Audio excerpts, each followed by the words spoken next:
Revista Espírita. Primeiro ano 1858. Jornal de Estudos Psicológicos. Publicada sob a direção de Allan Kardec. Revista Espírita, dezembro de 1858. Sr. Adrien, médium vidente. Toda pessoa que pode ver os espíritos sem auxílio de terceiro é, por isso mesmo, médium vidente, mas, em geral, as aparições são fortuitas, acidentais. Não conhecemos, ainda, ninguém apto a vê-los de modo permanente, e à vontade. É dessa notável faculdade que está dotado o Sr. Adrien, um dos membros da Sociedade Parisiense de Estudos Espíritas.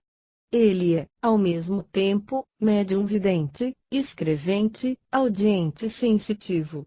Como médium escrevente, ele escreve sob o ditado dos espíritos, mas raramente de modo mecânico, como os médiums puramente passivos, quer dizer que, embora escreva coisas estranhas ao seu pensamento, tem consciência do que escreve. Como médium audiente, ouve as vozes ocultas que lhe falam. Temos, na sociedade, dois outros médiums que gozam dessa última faculdade em muito alto grau. São, ao mesmo tempo, muito bons médiums escreventes. Enfim, como médium sensitivo, sente os toques dos espíritos e a pressão que exercem sobre ele, sente eles mesmo comoções elétricas muito violentas, que se comunicam às pessoas presentes. Quando magnetiza alguém, pode, à vontade, quando isso é necessário à saúde, produzir sobre ele os abalos da pilha voltaica. Uma nova faculdade acaba de se revelar nele, a da dupla vista, sem ser sonâmbulo, e embora esteja perfeitamente desperto, vê à vontade, a uma distância ilimitada, mesmo além dos mares, o que se passa em uma localidade, vê as pessoas e o que elas fazem, descreve os lugares e os fatos com uma precisão cuja exatidão foi verificada. Apressamo-nos em dizer que o Sr. Adrien não é um desses homens fracos e crédulos que se deixam ir pela imaginação, ao contrário, é um homem de caráter muito frio, muito calmo, e que vê tudo isso com o mais absoluto sangue frio, não dizemos com indiferença, longe disso, porque ele toma as suas faculdades a sério, e as considera como um dom da providência, que lhe foi concedido para o bem. Também não se serve dele senão para as coisas úteis, e jamais para satisfazer uma vã curiosidade. É um homem jovem, de uma família distinta, muito honrada, de um caráter ameno e benevolente, e cuja educação cuida de se revelar em sua linguagem e em todas as suas maneiras. Como marinheiro e como militar, percorreu uma parte da África, da Índia, e de nossas colônias. De todas suas faculdades como médium, a mais notável, e em nossa opinião a mais preciosa, é a de médium vidente. Os espíritos lhe aparecem sob a forma que descrevemos em nosso artigo precedente sobre as aparições, ele os vê com uma precisão da qual pode-se julgar pelos retratos, que damos adiante, da viúva de Malabar e da Belle Cordiere de Lyon. Mas, dir-se-á, o que prova que ele vê bem e que não é o joguete de uma ilusão? O que o prova, é que quando uma pessoa, que ele não conhece, evoca por seu intermédio um parente, um amigo que ele jamais viu, e dele faz um retrato surpreendente de semelhança e que podemos mesmo constatar, não há, pois, para nós nenhuma dúvida sobre essa faculdade que ele goza no estado de vigília, e não como sonâmbulo. O que há de mais notável ainda, talvez, é que não vê só os espíritos evocados, ao mesmo tempo, vê todos aqueles que estão presentes, evocados ou não, ele os vê entrarem, saírem, irem, virem e escutarem o que se diz, rirem ou levarem a sério, segundo o seu caráter, em uns há gravidade, em outros, um ar zombeteiro e sardônico, algumas vezes um deles avança até um dos assistentes, lhe coloca a mão sobre a espádua ou se coloca ao seu lado. Alguns se mantêm afastados, em uma palavra, em toda reunião, há sempre uma assembleia oculta composta de espíritos atraídos por sua simpatia pelas pessoas, e pelas coisas pelas quais se ocupem.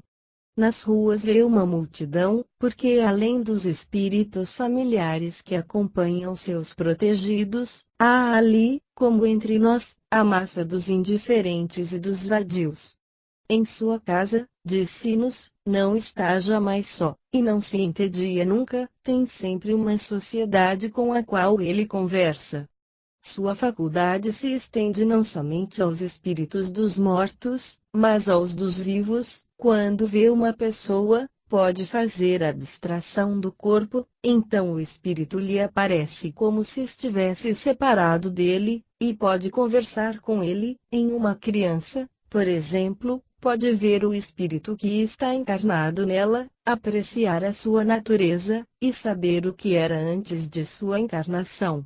Essa faculdade, estendida a esse grau, nos inicia melhor que todas as comunicações escritas, na natureza do mundo dos espíritos. Nulo mostra tal qual é, e se não o vemos pelos nossos olhos, a descrição que dele nos dá falo ver pelo pensamento. Os espíritos não são mais seres abstratos, são seres reais, que estão ali ao nosso lado, que nos acotovelam sem cessar, e como sabemos agora que seu contato pode ser material, compreendemos a causa de uma multidão de impressões que sentimos sem delas nos rendermos conta. Também colocamos o Sr. Adrien no número dos mais notáveis médiuns, e na primeira classe daqueles que forneceram os elementos mais preciosos para o conhecimento do mundo espírita. Sobretudo, o colocamos na primeira classe por suas qualidades pessoais, que são as de um homem de bem por excelência, e que o tornam eminentemente simpático aos espíritos da mais elevada ordem, o que não ocorre sempre entre os médiuns de influências puramente físicas. Sem dúvida, entre estes últimos, aos que farão mais sensação, cativarão melhor a curiosidade, mas para o observador, para aquele que quer sondar os mistérios desse mundo maravilhoso, o Sr. Adrien é o mais poderoso auxiliar que já vimos. Também colocamos sua faculdade, e sua complacência, em proveito de nossa instrução pessoal, seja na intimidade, seja nas sessões da sociedade, seja, enfim, na visita de diversos lugares de reunião. Estivemos juntos no teatro, nos bailes, nos passeios, nos hospitais, nos cemitérios, nas igrejas. Assistimos a enterros, a casamentos, a batismos, a sermões. Por toda parte observamos a natureza dos espíritos que ali vinham se agrupar, entablamos conversação com alguns, os interrogamos e aprendemos muitas coisas das quais aproveitaremos aos nossos leitores, porque nosso objetivo é fazê-los penetrarem, como nós, nesse mundo tão novo para nós. O microscópio nos revelou um mundo dos infinitamente pequenos que não supunhamos, embora estivesse sob nossos dedos. O telescópio nos revelou a infinidade de mundos celestes, que não supunhamos mais. O Espiritismo nos descobre o mundo dos espíritos que está por toda parte, ao nosso lado como nos espaços, mundo real que reage incessantemente sobre nós.